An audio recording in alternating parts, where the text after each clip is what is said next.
Bakit pa niya, Mr. Maravillas, kailangan sabihin nyo ng mainstream na siya anak ni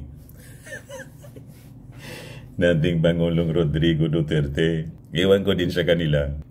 Matagal nang alam na anak. Sinayang ba yung linya? Sino pa ba ang di nakakaalam na anak si Inday ni Digong? Kayo talaga mga taga-balita.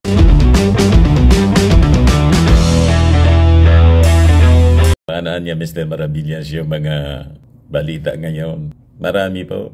Nagbabaga yung mga kwento ngayon, mga kababayan, sa politika. Other than sa politika, yung kinasangkutan ni Kibs na karumal-dumal. Pero pag-usapan muna natin, mga kababayan, yung politika ni Inday. Kasi na-interview doon sa Davao. Davao yata yon, sa isang barangay. Tapos nag-declare, tatakbo daw siya sa susunod na eleksyon. Ang aga talaga yung pamumulitika ni Inday, mga kababayan. Tatakbo siya sa eleksyon. Yung next election po, midterm, alangan man vice president siya, tatakbo siyang senador or congresswoman or babalik siya sa pagka-mayor. Kasi yung midterm election po, mga kababayan, next year, senatorial and local elections yun. Diba? Unless, mga kababayan, ang plano niya, tumakbong congresswoman para tumakbong Speaker of the House para patalsikin si Martin Romualdez. Pero Vice President na siya. Yung pagiging Speaker of the House, mga kababayan, number 4 kwan yun. Number 4 highest official of the land. Number 2 na siya. Di ba? So, kung titingnan natin, nonsense po. At yung presidential elections, mga kababayan, sa 2028 pa, 4 years from now, para mag-declare siya na tatakbo sa pagkapangulo. Politika na agad yung nasa isip ni Inday. Hindi pa nga naayos yung DepEd. Anong posisyon VP Sara muling tatakbo sa susunod na eleksyon? Talaga niya, Mr. Maravillas, like father, like daughter, para lang mapag-usapan.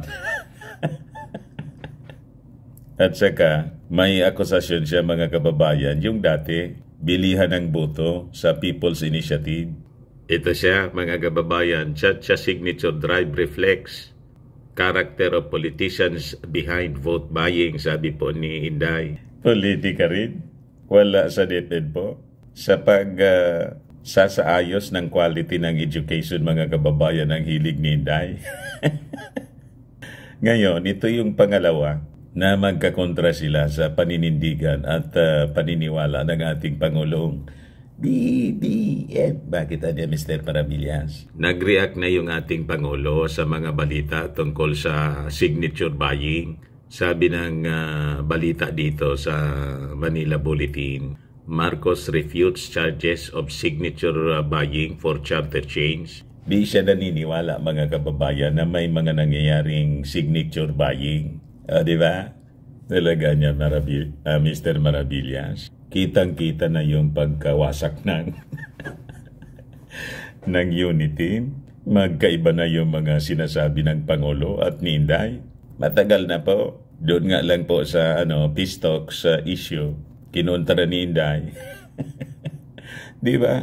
But before ko, mga kababayan, ibigay sa inyo yung full story, click subscribe ko na dito sa ating YouTube channel and hit the notification bell para lagi po kayong updated sa mga kaganapan dito sa ating bansa. Huwag na rin po ninyo na-skip yung ating mga commercial ads para tuloy-tuloy lang ang pag-unlad ng bagong Pilipinas.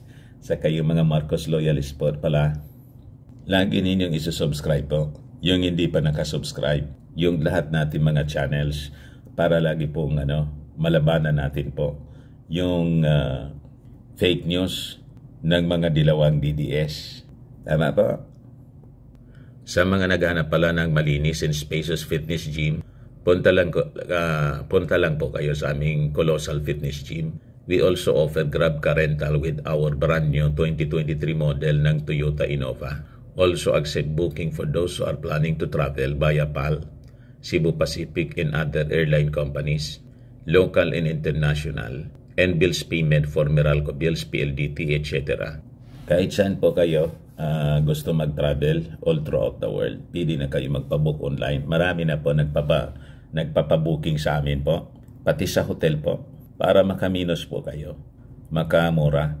May Pimaya din po kami sa Kabayan Center. Ang Colossal Fitness Gym is located at 3rd floor, Security Bank Building, Landco Business Park, Legazpi City, Albay. For inquiries, look for Chilon Maravillas. Contact number 0966-802-0949. Lagi na pong matao sa amin. Ito po yung isang malaking truck na dumating, mga bagong gym equipment po, na set up na po namin. May treadmill na din po kami. Ayos pa? Ayos na ayos niya, Mr. Maravillas. Unahin natin itong sinabi ni Inday po, nakakandidato siya. Nonsense niya, Mr. Maravillas. Talagang naglalaway niya, Mr. Maravillas, sa politika. O, di ba?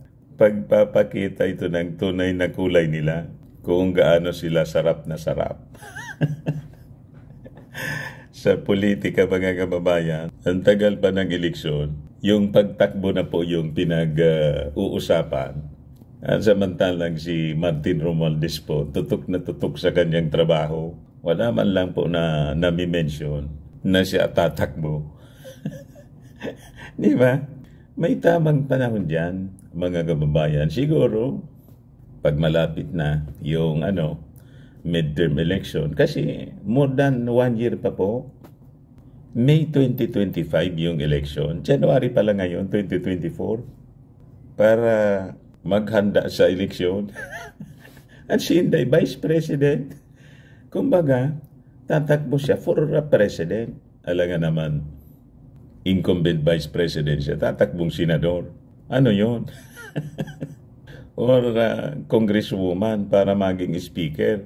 At labanan si Martin Romualdez. Ano yun? Mas mababang posisyon. Or mayor. Buti kung expire na. Tapos na yung term niya. Kaya this is actually a nonsense story. Yung magsabi ka sa mainstream media or sa barangay, sabihin mo sa mga tao na tatakbo ka sa eleksyon. Anong tatakbuhan mo? 4 years away pa yung presidential election. Di ba po? Suga pa talaga niya, Mr. Maravillas, sa politika, hindi lang sa confidential funds. Ayan po ang balita dito. Kinumpirma mismo ni Vice President Sara Duterte na muli siyang tatakbo sa susunod na eleksyon. Inanunsyo ito mismo ni Duterte sa kanyang talumpati sa Barangay Bago, Galiera, Davao City nitong Lunes, Enero 22. Kahapon, hindi naman binanggit ng Vice Presidente ang posisyon ng kanyang tatakbuhan. Sa 2028 ang susunod na national election sa bansa at ang taon din kung kailan matatapos ang termino ni Duterte. Bukod sa pagiging Vice Presidente ng bansa, si Duterte ang kasalukuyang kalihim ng Department of Education. Siya ay anak ni dating Pangulong Rodrigo Duterte. Sabi po sa balita mismo, bakit pa niya, Mr. Maravillas, kailangan sabihin nyo ng mainstream na siya anak ni dating Pangulong Rodrigo Duterte? Iwan ko din sa kanila, matagal nang alam na anak. Sinayang ba yung linya?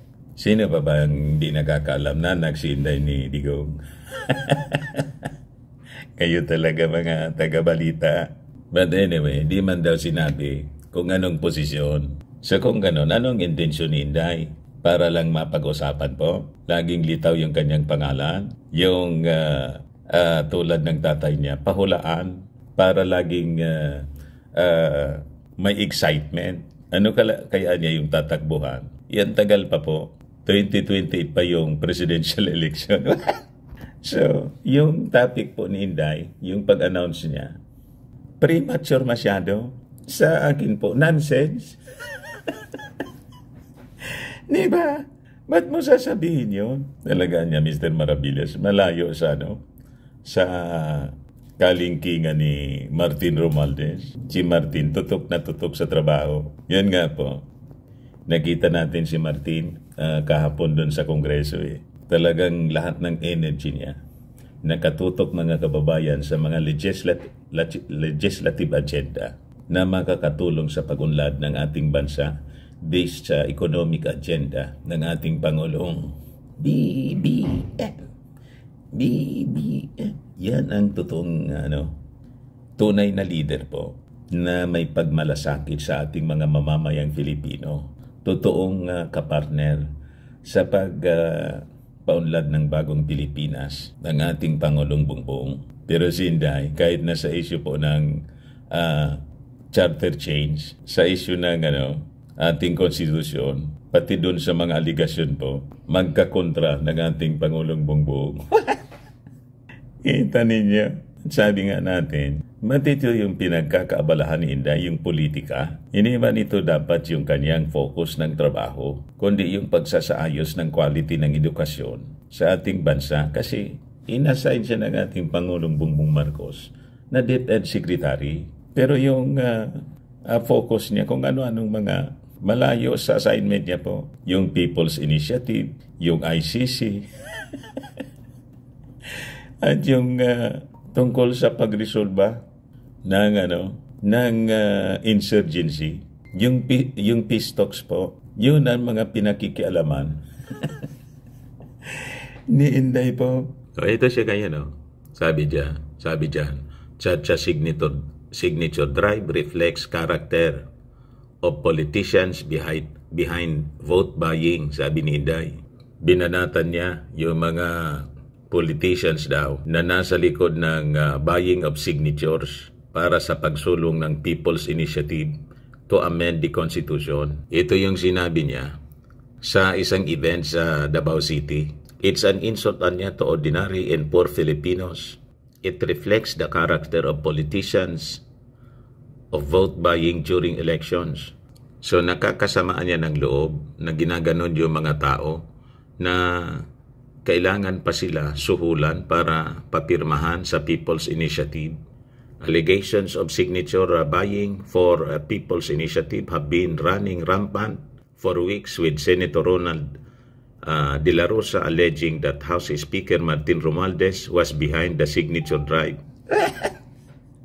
Kita ninyo mga kababayan. Politika po, sabi nga natin, kung may ebidensya kayo, nasa lugar mismo ni Inday, i-document po ninyo. Madam Vice President, ipahuli ninyo yung mga, kasi lugar mo ipahuli mo kung sino yung namimili ng signature, pati yung mga tumanggap ng pera, kung talagang totoo, ipahuli ninyo. Kasuhan ninyo, sige, pa-interview po. So halatadong politika. The Speaker has since denied the allegations, with Majority Floor Leader and Zamboanga City 2nd District Representative Manuel Jose Dalipe coming to his defense, since Romualdez supports a constitutional convention for any amendments in the Constitution's current economic provisions. Baka ang sinasabi dito, Constituent Assembly, hindi man Constitutional Convention po. Kasi ito na yung yung latest po. Yung mismong sinabi ng ating Pangulong Bongbong kay Senate President Mig Subiri, bakit hindi na lang kayo yung manguna? You lead it. Tapos, kung anong napagkasunduan ninyo sa Senado about the charter change through Constituent Assembly, i-adapt na lang ng Congress. So, anong rason? Bakit gagawin pa yun ni Speaker? Di ba? Na magsulong ng People's Initiative. Okay na po yung Senado. Di ba? Kaya nag-react na po yung pinsan ni Martin Romualdez, yung mismong ating Pangulong Bongbong Marcos, kinondra yung sinasabi ni Inday. Although hindi niya mabinanggit si Inday, pero kontra yung statement po. Kinontra ng statement ng ating Pangulong Bongbong Marcos yung mga pinagsasabi, akusasyon po ng mga nasa oposisyon na alay na po si Inday. Alay na po sa mga mga dilawan. Di ba yung nag-aligasyon po nito? Si Congressman Lagman doon sa amin, si Edsel Lagman, LP, Liberal, Dilawan, naka-align doon yung mga akusasyon, Inday. So ito yung sabi ng ating Pangulo.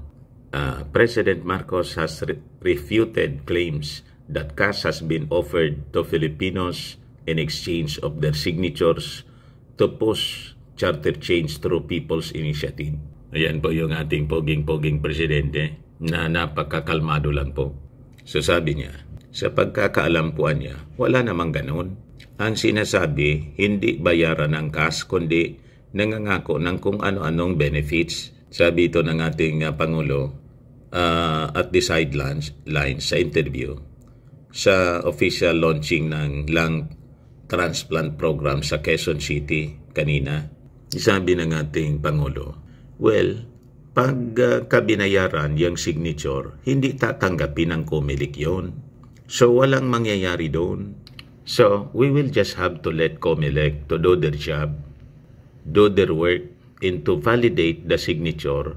And if there's a suspicion na may ganun nga, hindi ibibilang yon yung mga signature na yon. The Chief Executive also said that he has asked the legislature about the signature buying scheme and even thought of halting the release of benefits at the moment to prevent the scheme. Tinanong ko niya lahat sa ating legislature, totoo ba yan? Hindi naman nagbago yung mga release namin, constant pa rin. So sinabi ko, the other thing is para hindi tayo pagdudahan, stop muna natin yung pag-release ng mga benepisyo. Hindi naman maganda rin yon kasi may nangangailangan talaga. So ano Mr. Maravillas yung basa mo sa sinasabi ng Pangulo? Ang basa ko po, never pong ito tolerate ng ating Pangulong Bongbong Marcos ang ganitong gawain. Halimbawa may mga sinasabing bayaran or signature buying. Yun ang malinaw sa mensahe ng ating Pangulong Bongbong. Kaya ipapahold ko niya. Kasi di ba yung mga balita na yung mga tupad yung programa ng DSWD sa tupad, yun daw yung ginagamit. So ipapahold niya yon. Kaya lang ang problema, marami yung nangangailangan. So maapektuhan tuloy. So ang dapat dito po, yung mga nag-aakusa ng signature buying, i-document po ninyo isa-isa, lalo na dyan sa Davao, ipahuli ninyo para makasuhan kung sino yung nasa likod. Hindi yung kwento kayo ng kwento. Sige lang ang kwento ninyo. Halata tuloy na naninira lang kayo. Di ba? Gusto lang ninyo talaga siraan yung charter change. Yun ang malinaw dyan mga kababayan. Ayun man lang po ang ating mga kwento ngayon. Ako po si Dante Maravillas. Bye-bye po. God bless.